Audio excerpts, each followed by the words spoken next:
When it comes to football, exaggeration is never far away. Sometimes teams can face defeats and have this described using hyperbole such as tragedy or disaster. However, in the early 1970s, these words were entirely apt in a sporting context. A Celtic journey to face Rangers ended up being remembered for the most terrible of reasons. This is the story of the 1971 Ibrox Disaster. These events at Ibrox were not the first time that the venue had been witness to a stark reminder of mortality. 10 years beforehand, 2 Rangers fans had died in a crush on Stairway 13 following an Old Firm game. And in 1902, a stand collapse at the ground during a Scotland and England match had claimed 55 lives and injured more than 500 people too. Away from Ibrox, there have been numerous other occasions when a trip to the football has ended up in the mortuary. This has often been to do with a lack of regard for fan safety, with clubs and other organisations caring little for the experience of their working class supporters. In recent memory in the UK, the most infamous of these is the 1989 Hillsborough disaster, but there's been various other incidents too, including 2 in 1985 alone, the Bradford City fire and the Heysel tragedy. However, in Scotland at least, thoughts of footballing catastrophe inevitably dwell on the 2nd of January 1971. Old Firm games at New Year were a firmly embedded part of the Scottish football calendar. Since the 1890s, Celtic and Rangers had faced off at the start of each new year, usually playing on the 1st or 2nd of January. As such, 1971 was to be no different. On that occasion, the Celts made their way to Glasgow's south side. The boys were well ahead of their Glasgow rivals in the league, but they still trailed Aberdeen. Despite the boys' title advantage over their main rivals, victory over the Light Blues was far from assured. The last time that Celtic had managed to win a Scottish League game at New Year at Ibrox was 1921, half a century beforehand. 80,000 fans watched what proved to be an enthralling encounter, albeit one that for the most of the 90 minutes did not feature any goals. In the first half, both sides had prominent chances, and the 2 goalkeepers made some impressive saves. The second 45 minutes went much the same as the first, and neither set of fans had a goal to celebrate. The incoming fog was limiting visibility, and at one point it even potentially threatened to prematurely end the game. By the 89th minute, it seemed as though the match would end in stalemate, with each team still seeking their first goal of 1971. And then came an intense spell of footballing madness, one that would have terrible repercussions. The ball fell to Celtic's Bobby Lennox. From 20 yards, the buzz bomb fired a powerful shot that Gerhard Neef in the home goal touched onto the bar. As it rebounded, Jimmy Johnstone was there to head home and surely give the Celts both points. There was bedlam in the Celtic end and gloom for those fans wearing blue. In their thousands, they began to depart the stadium, having had a very unhappy new year. But then things quickly and unexpectedly changed. From kick-off, Rangers won a free kick. The ball was thrown into the Celtic box, and in a melee, a Derek Johnston attempt somehow made its way to Colin Steen. The Ibrox forward knocked home the ball to change the direction of cheers in the ground. Seconds later, the final whistle sounded. Those backing the Celts were disappointed at having thrown away the chance of victory, whilst the Rangers fans celebrated their late equaliser. However, that wasn't the case in the entire ground. Stairway 13 at Ibrox, the location where 2 Rangers fans were killed in a crush in 1961, has since become synonymous with this Ibrox disaster. On this day, the stairway was full of fans who left after seeing Jimmy Johnston's seemingly match-winning goal. At some point, one of those supporters lost their footing and began to fall. This triggered a tragic chain reaction that saw others fall too, causing a huge crush as fans were piled on top of one another. So heavy was the weight of humanity that even crush barriers could not withstand the pressure.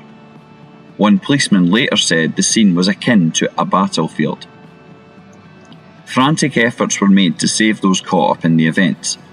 Ambulances from across Glasgow sped to Ibrox, and makeshift casualty stations were set up in the dressing rooms. There were even accounts of Celtic supporters' buses helping take injured people to hospital. The two clubs also played their part. In later times, the Rangers boss Willie Waddell said that the sight of Celtic trainer Benny Rooney trying to resuscitate dead fans by giving them the kiss of life was one that would haunt him for the rest of his days. Other Celtic officials, such as Jock Stein and Neely Mochan, gave help and first aid to those injured in the events. Stein also later criticised some journalists that tried to ask him questions about the game itself rather than events off the field. As the wail of sirens dominated the Glasgow night, news of the tragedy slowly began to emerge. The vast majority of fans had left the ground unaware that anything untoward had occurred. Most assumed that the ambulances and police cars were simply intervening in a fan fight somewhere. There was fear and worry for those at home who waited on their loved ones' return. Many supporters went to the pub or elsewhere. In the days before social media and mobile phones, this meant their families fretted until contact was made, and this was true whether they had gone to the game wearing blue or green. One Herald journalist succinctly described the scene he witnessed following Scotland's worst ever football disaster. Eventually, at the top of the terrace, the true horror became apparent. Half a dozen lifeless forms were lying on the ground. Rescuers were tripping over the dead and injured as they struggled back with more victims. A wedge of emptiness had been created part of the way down the long, steep flight of steps leading to the Copeland Road exit. In it were the twisted remains of the heavy steel division barriers. They had been mangled out of shape and pressed to the ground by the weight of bodies. By the time the full picture became clear, the numbers told a grim tale. 66 Rangers supporters had lost their lives through asphyxiation and suffocation. Also, hundreds of fans had been injured in what was then the worst disaster in British football history. Of the 66 that died, around half were teenagers. The youngest victim was a 9-year-old boy from Liverpool, and 5 boys from the Fife town of Markinch were also killed. The only female victim was Margaret Ferguson from Stirlingshire. In the immediate aftermath of the disaster, attention turned to how best to support those affected.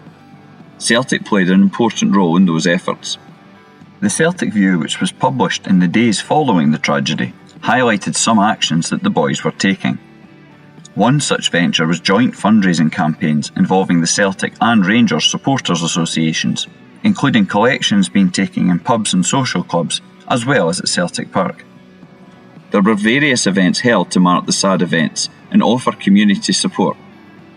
Church services took place, including at Glasgow Cathedral and St Andrew's Catholic Cathedral in Glasgow. These were attended by Celtic and Rangers players and officials, as well as representatives from other football teams. The funerals were understandably poignant events, and on one single day there was 20 different services held. Rangers players and officials attended many of these events, and in some cases, local Celtic supporters clubs were also represented to pay their respects. Fundraising events were also held, in which Celtic played an important part. 25 days after the tragedy, a special game was held at a packed Hampden Park. This featured a Scotland 11 against an Old Firm select, with the Celtic and Rangers team being jointly controlled by the two sides' managers, Jock Stein and Willie Waddell. However, this didn't mean the fans mixed, and there remained two distinct ends at the game. Both sides were supplemented with prominent players from elsewhere in Britain, including Bobby Charlton and George Best. An entertaining clash ended 2-1 to the Scotland team, with all the goals coming from players who plied their trade south of the border. £45,000 was raised at the match for the Disaster Fund. Naturally, after such awful events, the government and authorities promised action to try and prevent any repeat. An inquiry was held to examine how the tragedy occurred. It eventually concluded that a fan falling likely caused the crush, despite rumours that it had been the result of supporters turning back when the equaliser was scored. The calamity led to changes which affected Rangers and wider football. Eventually, Ibrox underwent a huge redevelopment, which made the ground one of the first in Britain to be all-seated. In addition, new safety requirements were introduced that covered all football stadia across the country, such as having proper first aid and ambulance facilities. There were also legal battles following the disaster. The victims' families took Rangers to court as they blamed them for the events, especially given that 2 fans had died on the same staircase just a decade before. Compensation was paid, and Sheriff Irvin Smith was scathing of the Rangers board, placing much of the blame at their feet. He suggested that they had failed to fix the dangers on the basis that, quote, if the problem was ignored long enough, it would eventually go away. He went further and even suggested that there had been attempts to, quote, deceive others that they were doing something when in fact they were doing nothing. As later events proved, it was only luck that Celtic fans never suffered the same fate as befell the Ibrox supporters. The treatment of all football supporters in that era gave often little thought to their dignity. At various Celtic matches over the years, stories exist of fans facing crushes and other problems, including during a 1983 UEFA Cup game at Nottingham Forest. Also, in 1957, one Celtic fan lost his life at Clyde Shawfield Ground when a wall collapsed. One of the more squalid aspects of the rivalry between Celtic and Rangers is the unthinking hatred that can come from this. At times, some Celtic fans have disgraced themselves by mocking the tragic 1971 events. And many Rangers supporters do likewise with their attacks on Jock Stein, a man who put colours aside to help the injured and dead on that awful day. The ability of the clubs to set aside rivalry when tragedy occurs has been shown in different ways. In 2001, on the 30th anniversary of the disaster, Rangers unveiled a John Greig statue as a memorial to those that lost their lives. Celtic representatives attended this, including legendary captain Billy McNeill. Since then, numerous minute silences and other tributes have been held too. It's perhaps best to conclude by turning to the words of Celtic's big man on this issue. Jock Stein himself once said, "This terrible tragedy must help to curb the bigotry and bitterness of old firm matches. When human life is at stake, this kind of hatred seems sordid and little." If you want to learn more about Celtic history, follow Hail Hail History on Twitter, X and Blue Sky. You can also take part in free Celtic history walking tours. Visit celticwalkingtours.wordpress.com for more information.